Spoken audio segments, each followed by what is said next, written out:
medida que la historia progresa en el camino del tiempo, el inicio del mismo tiende a volverse borroso y es difícil ver con claridad ciertos puntos. Al igual que una persona con miopía, fuerza la vista y obtiene una imagen escasamente nítida y distinta de la escrita. Diversos aspectos de la historia son forzados a verse de una manera específica según sea el grado de miopía del espectador.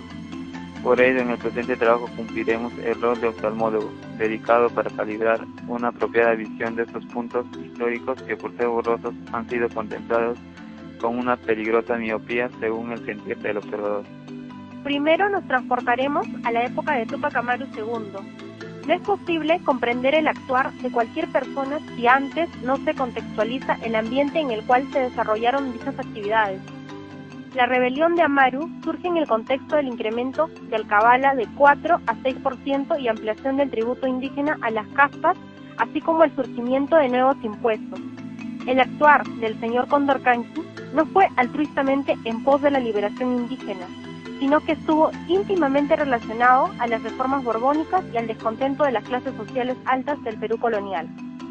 Entre las exigencias que establecía en un principio se encuentra oponerse a las reformas borbónicas y sancionar a los malos corregidores que se aprovechaban del reparto de mercancías, así como abolir tributos y mitas.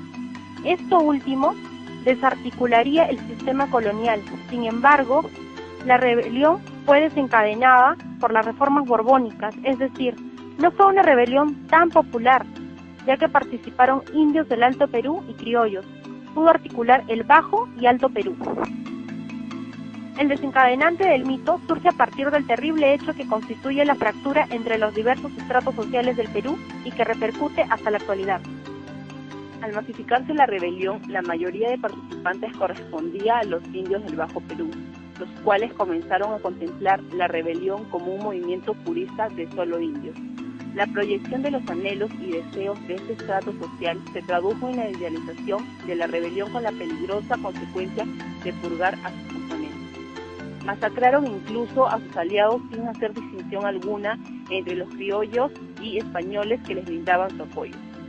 A raíz de ello, el respaldo del Alto Perú se retiró tajantemente e incluso las medidas contra el movimiento se tornaron brutales, pues se buscó prevenir sobre todo propósito que un levantamiento de esa naturaleza surgiese de nuevo. Bajo la filosofía de aplastar al oponente lo suficiente para que le sea imposible levantarse, al fracasar la rebelión las consecuencias fueron brutales. El escarnio físico no fue el peor resultado, más sí la extinción de la clase alta peruana y sus privilegios. Lejos de ser un mártir de la independencia, al culminar la rebelión de Túpac Amaru II, el poder de la colonia había quedado consolidado. Pese a que existen cronistas y un registro histórico propiamente detallado de la revolución de Túpac Amaru II, la mayoría de las personas desconocen el panorama completo de este hecho. Es más, algunos peruanos tienen su tradicional figura enmarcada en sus cuartos como un adorno sumamente patriótico y, sobre todo, enmarcada en sus corazones como un ícono de la valentía peruana en contra de la autoridad española. Gran parte de la culpa recae sobre la enseñanza escolar tradicional que, lejos de ceñirse a los hechos, idealiza lo acontecido para rescatar ciertos aspectos de la historia peruana. No obstante, construir una moral e identidad nacional cimentada en una añoranza del pasado utópico incaico y mártires sin rostro, de motivaciones desinteresadas y altruistas, ha degenerado en la peligrosa situación que se vive en la actualidad, la idealización de las promesas. La perspectiva de los movimientos subversivos siempre ha sido desde un punto de vista objetivo una tercera persona. Sin embargo, son casi nulos los participantes que poseen una conciencia de pertenecer o actuar como un terrorista. Las motivaciones que los mueven son en fin del interés social y la defensa de la igualdad. Se autodenominan partícipes del camino hacia un progreso unificado de la nación mediante los medios posibles para lograrlo e incluso se inspiran en íconos o movimientos similares como lo fue el de José Gabriel Condorcanqui. Frente a la desigualdad en el país, la esperanza de un futuro más equitativo a nivel social y económico se muestra como la solución ante el descontento palpable que existe desde el surgimiento de la República en las zonas olvidadas del país. Ser partícipes de este magnífico cambio es un privilegio donde incluso los apagones que se puedan realizar no se comparan a la resplandeciente luz al final del camino y a las torres que se destruyan serán los escombros que representan la caída del antiguo régimen autoritario e injusto.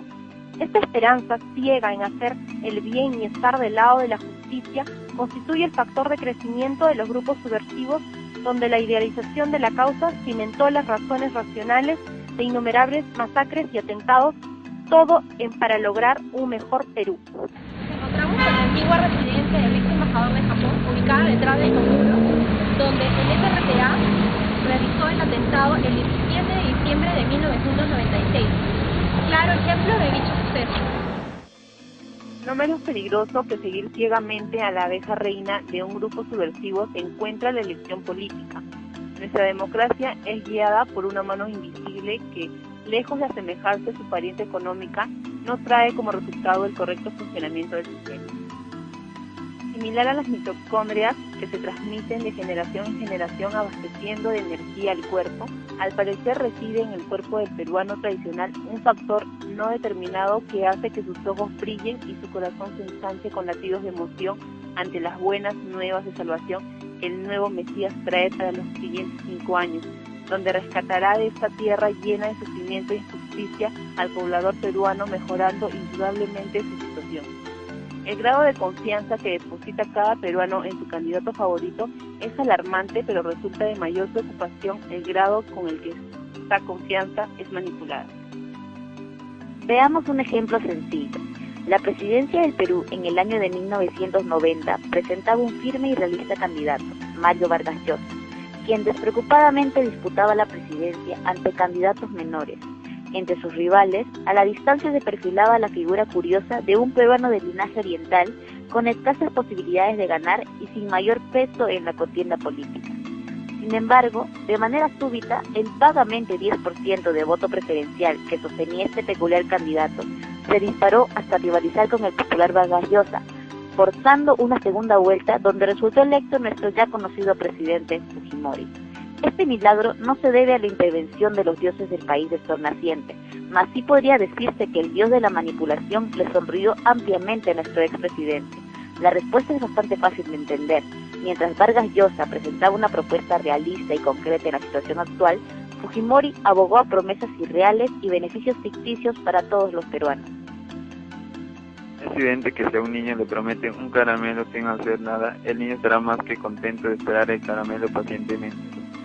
Esto es porque en el interior el peruano tradicional y tristemente aún el peruano actual sigue siendo un niño que mira con ojos ensanchados hacia arriba, esperando con contemplación ver que va a recibir, añorando las promesas que es dispuesto a esperar con paciencia se cumplan mientras suenan las palabras dulces de engreimiento que calman su infante corazón.